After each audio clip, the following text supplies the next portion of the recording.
Deep in the medial temporal lobes of the brain lies a small almond-shaped structure known as the amygdala.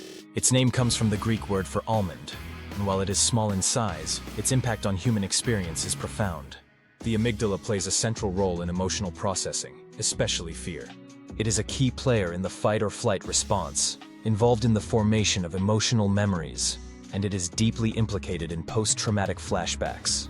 To understand the amygdala is to grasp the architecture of human survival, emotion, and trauma.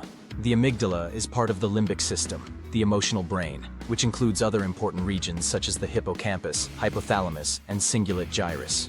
These structures work together to regulate mood, memory, and instinctive behavior. The amygdala's primary function is threat detection. It constantly scans the environment for signs of danger, ready to sound the internal alarm when something seems wrong. This isn't a conscious process. Long before we can logically assess a situation, the amygdala has already decided whether or not we are safe. It receives input from all the senses, sight, sound, smell, touch, and taste, and quickly evaluates whether what we are perceiving is associated with past danger. If the answer is yes, it activates the sympathetic nervous system. This is the beginning of the fight-or-flight response. Adrenaline surges, cortisol levels rise, blood is redirected to the muscles. The heart pounds faster, pupils dilate, the breath quickens. The digestive system slows down. All non-essential processes pause so that the body can devote its resources to survival. This cascade is ancient. It evolved to help our ancestors avoid predators, survive natural disasters, and defend against threats. In the wild, a few seconds of delay could be fatal. That's why the amygdala bypasses the neocortex, the part of the brain responsible for rational thought. It reacts quickly, sometimes before we're even aware of the threat. That's why we might jump at a loud noise or freeze at a sudden movement before we've identified the source. The amygdala acts first, thinking comes later. But in modern life, the threats we face are rarely physical. Most people will never have to outrun a lion or fight for their life in the wilderness. Today, the amygdala is often triggered by psychological and emotional threats. A harsh tone of voice, a critical comment, a memory of past trauma, or even a facial expression can provoke the same fear response as a real physical threat. This is especially true for people who have experienced trauma. In these cases, the amygdala can become hypersensitive. It overreacts to minor stimuli and sees danger where there is none. This overactivation leads to chronic anxiety, panic attacks, flashbacks, and emotional overwhelm. The body responds as if the trauma is happening again, even if the danger is long past. This is one of the hallmarks of post-traumatic stress. The amygdala, trained by experience to be hypervigilant, cannot distinguish between past and present. A sound, a smell, a texture, or a location can be enough to trigger a full-blown fear response. This is not a weakness. It is the brain's attempt to protect a person from harm.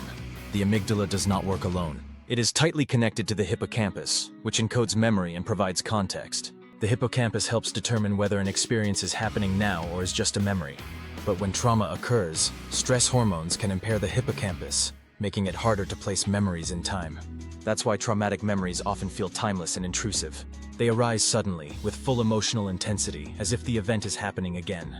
The body reacts accordingly. Another key connection is with the prefrontal cortex, the part of the brain involved in reasoning, decision-making, and emotional regulation. Under normal circumstances, the prefrontal cortex can help modulate the amygdala's response. It can provide reassurance, evaluate the risk, and choose an appropriate action. But when the amygdala is highly activated, it can suppress the prefrontal cortex.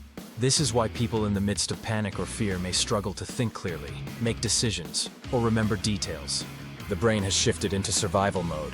The interplay between these brain structures creates the conditions for flashbacks, emotional outbursts, and cycles of fear. It's not about logic, it's about circuitry.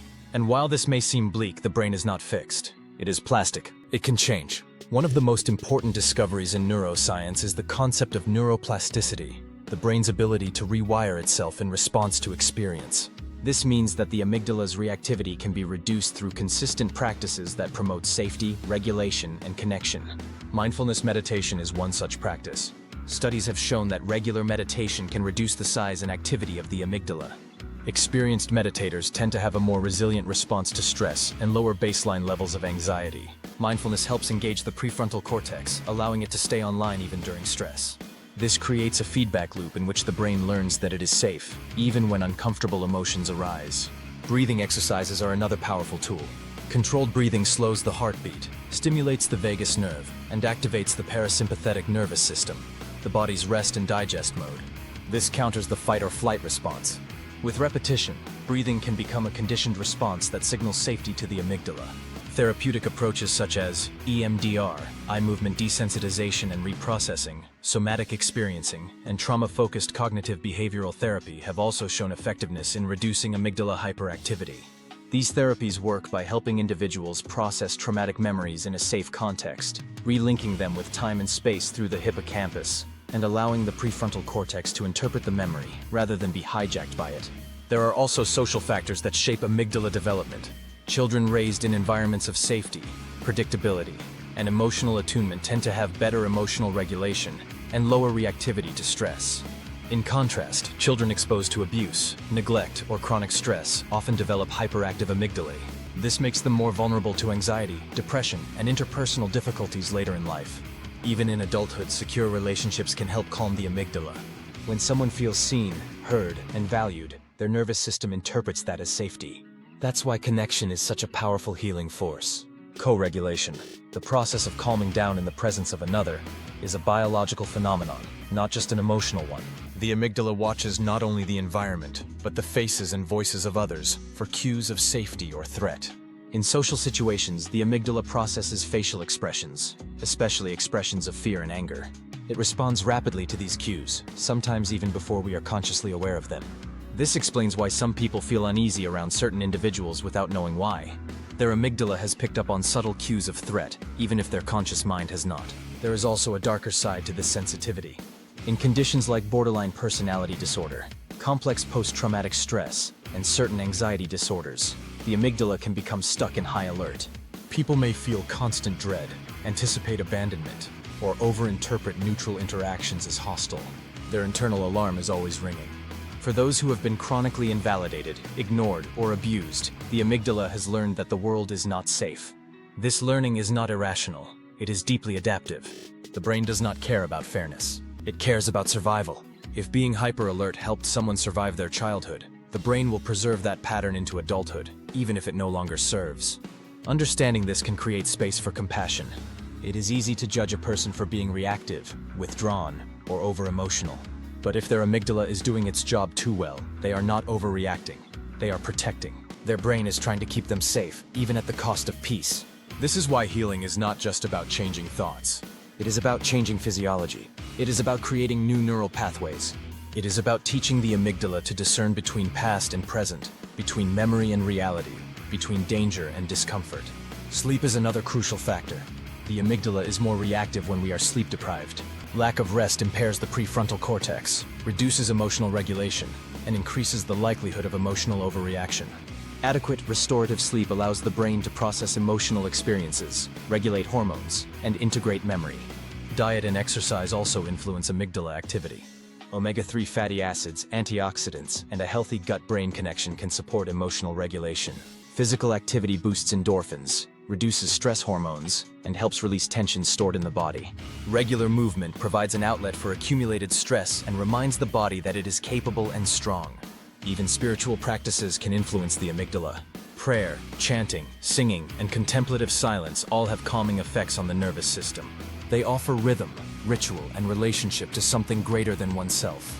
In this sense, the amygdala is not just a center of fear, but a gateway to awe. It can be soothed not only by safety, but by wonder. Some of the most profound moments in life bypass logic and speak directly to the emotional brain. Music, art, nature, and love can all settle the amygdala. They remind us that not every signal means danger. That sometimes the flutter in the chest is not fear, but beauty. In conclusion, the amygdala is a sentinel. It guards the borders of our emotional experience. It alerts us to danger, anchors our memories, and prepares our bodies to act. But it is not infallible. It can learn the wrong lessons. It can mistake safety for threat and past for present. And when it does, the body pays the price. Yet the brain is not static. The amygdala can be rewired. Through breath, connection, movement, presence, and care, we can send it new signals.